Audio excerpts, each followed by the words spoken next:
from the state of New Jersey is addressing the Senate, along with other Democrats, on the forceful removal and takedown of fellow Senator Alex Padilla. Let's find out what the senator has to say. Mr. President. Recognize Senator from New Jersey. I just want to first thank my colleague from California for stating it so plain about the character of the individual we're talking about. We have justifiable disagreements in this body. We have strong held beliefs in this body. We have real debates and arguments in this body, but it has been generations and generations and generations since there's been violence in this body. I stand with my back towards the chamber where there was the caning of Sumter during the slavery debates, and a House member came over and beat a United States senator within an inch of his life. You see, there's a decorum here where we have this mutual respect, and we understand that violence is absolutely unacceptable. And if there's anybody that is a man that shows that kind of decency and that kind of peace, my colleague from California put it so plainly. Alex Padilla, like many of my colleagues across the aisle, he's one of the people of true character here. And I think that's why today has hurt so many of us personally, is because of what this breach of this body actually means to all of us. We know the dangers of violence in a democracy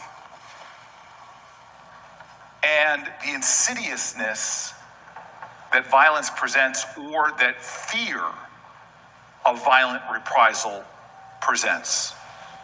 Jefferson said it so eloquently: when people fear their government, there is tyranny. When the government fears its people, there is liberty.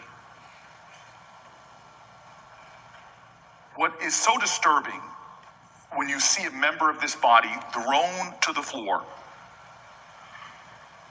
a knee on his shoulder, arms being wrenched behind him after he has identified himself as a United States Senator, is literally what Alex Padilla said. I'm going to pull from what I know he's already said publicly, but this is what he also has written privately. Alex Padilla says, if this is what they do to a senator with a question, imagine what they're doing to farm workers, day laborers, cooks, and so many other of the non-violent immigrants they're targeting. You see, Alex Padilla knows something about this country, which is that we are all, as Martin Luther King so eloquently wrote in those letters from the Birmingham jail, when he was jailed for his nonviolent civil disobedience, what Alex Padilla knows is what King said so eloquently, that we are all caught in an inescapable network of mutuality, tied in a common garment of destiny, that injustice anywhere is a threat to justice everywhere. That when you have a president that so exceeds his constitutional authority that he begins to do things to infringe upon the fundamental rights and securities of other Americans, it's a threat to all Americans. This is why right across the way, I can almost see it looking through these windows, why the Supreme Court, with nominees from both parties, with 3 Donald Trump appointees on it, ruled 9-0 in support of the due process rights of someone in our country that was not even a citizen of this nation. Because of the Constitution using the word any persons, knowing that if you erode the due process rights of anybody in this nation, it's a threat to the due process rights of everyone in this nation. Injustice anywhere is a threat to justice everywhere. Understand what we saw today. A United States Senator forcibly removed from a room in a federal building.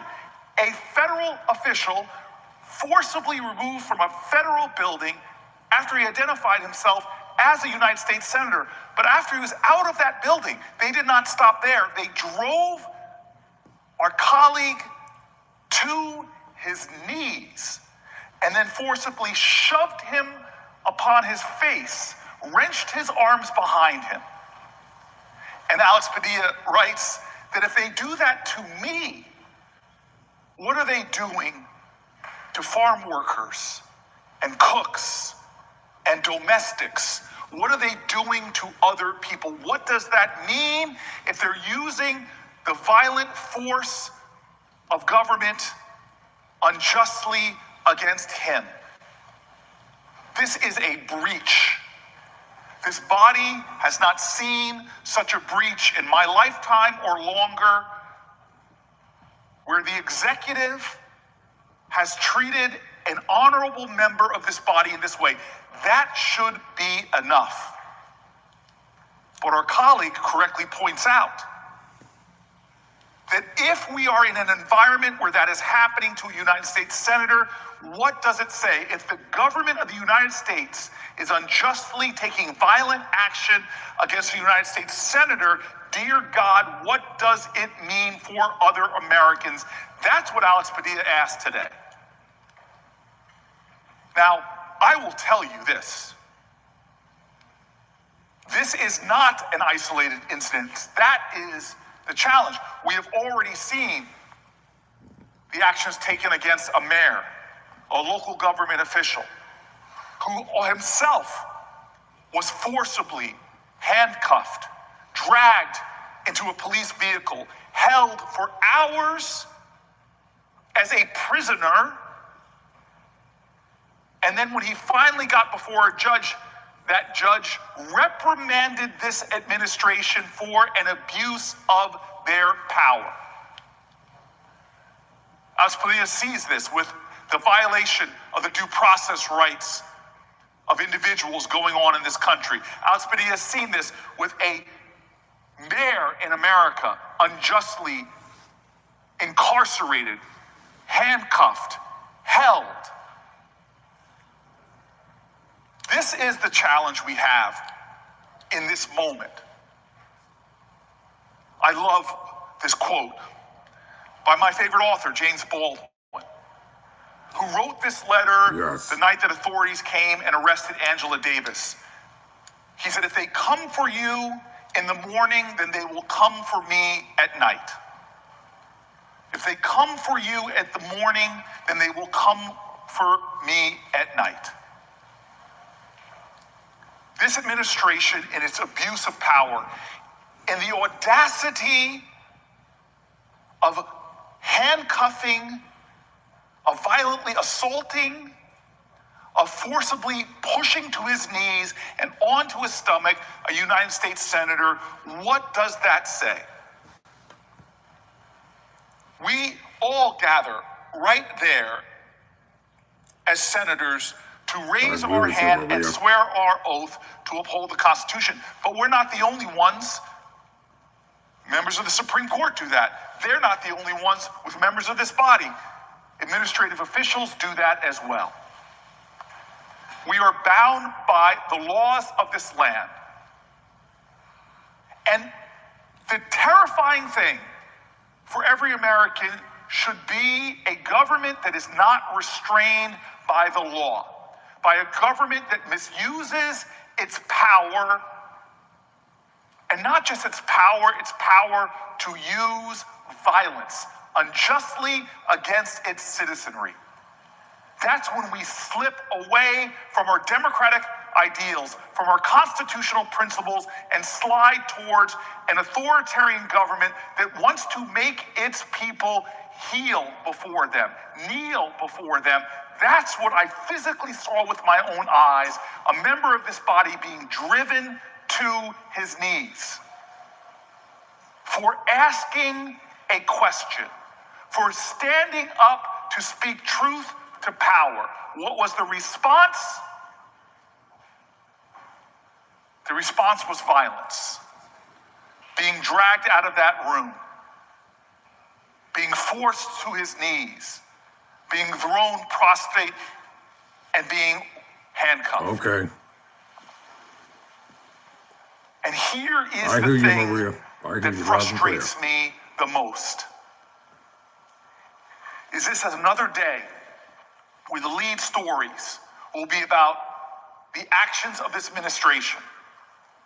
We've seen a week where it is violating a tradition that's gone back before I was born, where the federal government should activate federal troops in a community it goes through. In fact, I know the statute, Article 10, Section 12, 406, that they should go through the governors, work in coordination with them. But no, this was a provocative incident of moving military troops at the expense of taxpayers into a community where even the leader of the police department says this is wrong. All of this, from the beginning of our week to this unprecedented action of violently removing a United States senator from a federal building, from a room, thrown upon the ground, driven to his knees, and handcuffed. This is all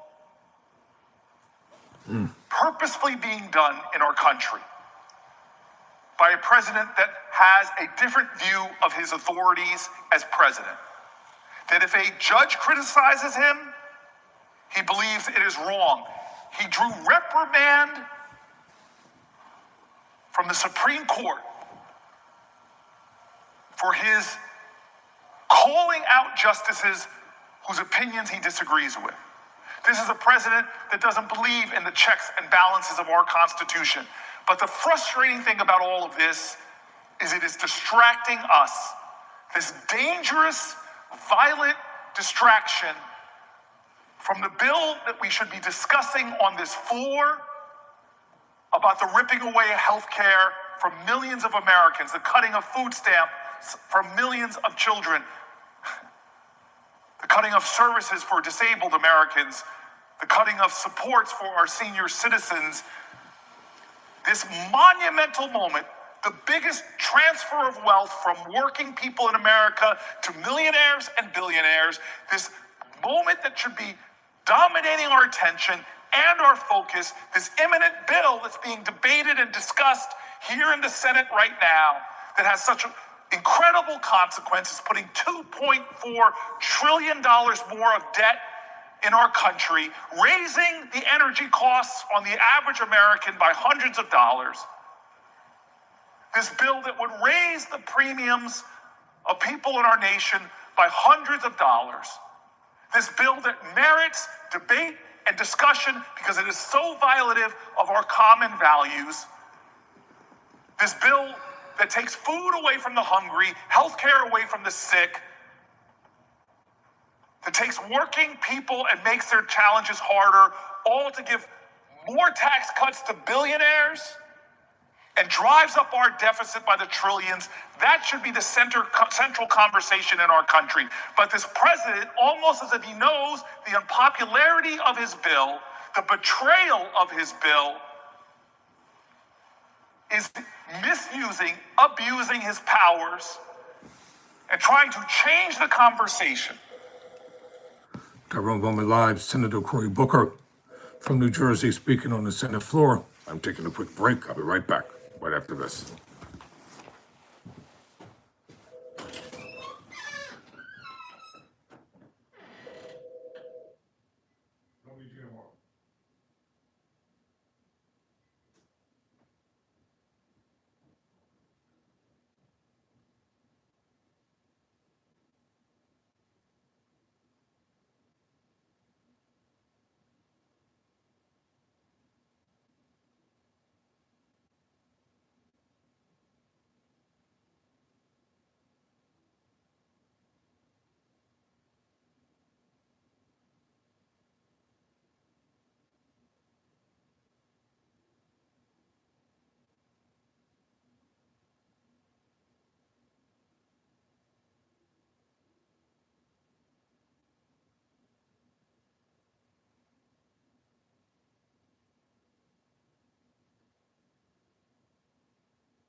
Senator Cory Booker is he's on the Senate floor addressing the Senate about the arrest of one of his colleagues, Senator Alex Padilla, out in the state of California, by the security guards or agents of Secretary of Homeland Security Kristi Noem. Let's finish listening to the senator as he concludes his speech here.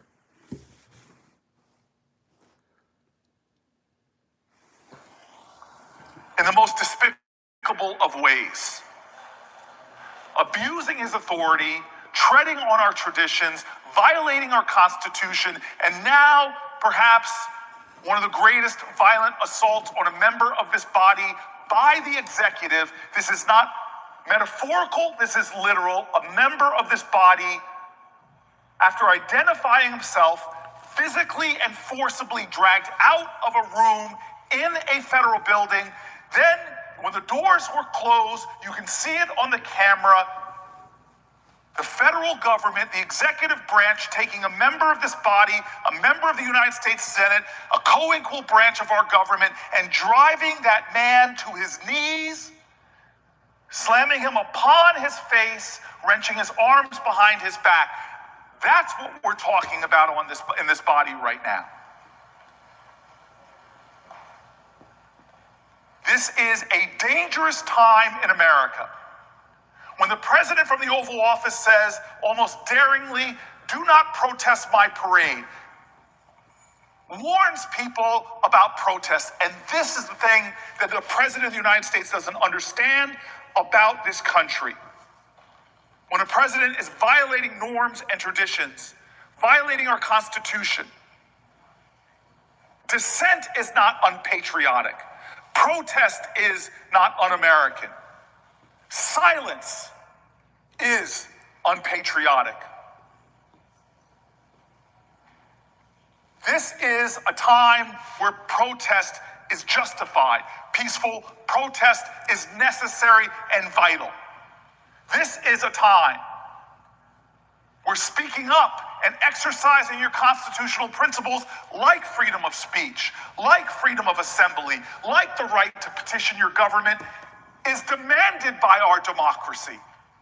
When you have a president that so flagrantly violates the checks and balances, so much so that their authorities today kept a senator from stepping forward and asking questions to an executive official, and is met by violence. This is exactly the time that our founders saw that we must stand up and speak up and protest peacefully and let our voices be heard, because silence in a time like this is complicity. And my colleagues on the other side of the aisle have to see this.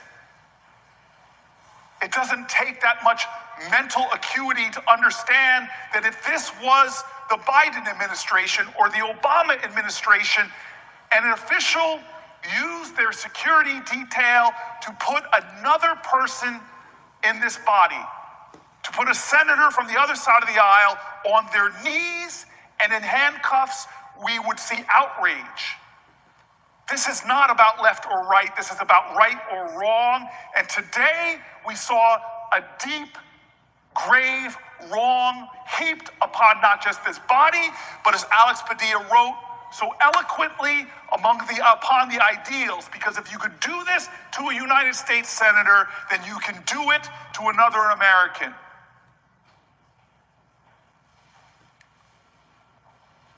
Mr. President, I yield the floor. Thank you, Mr. Chairman. I would urge Senator Cory Booker.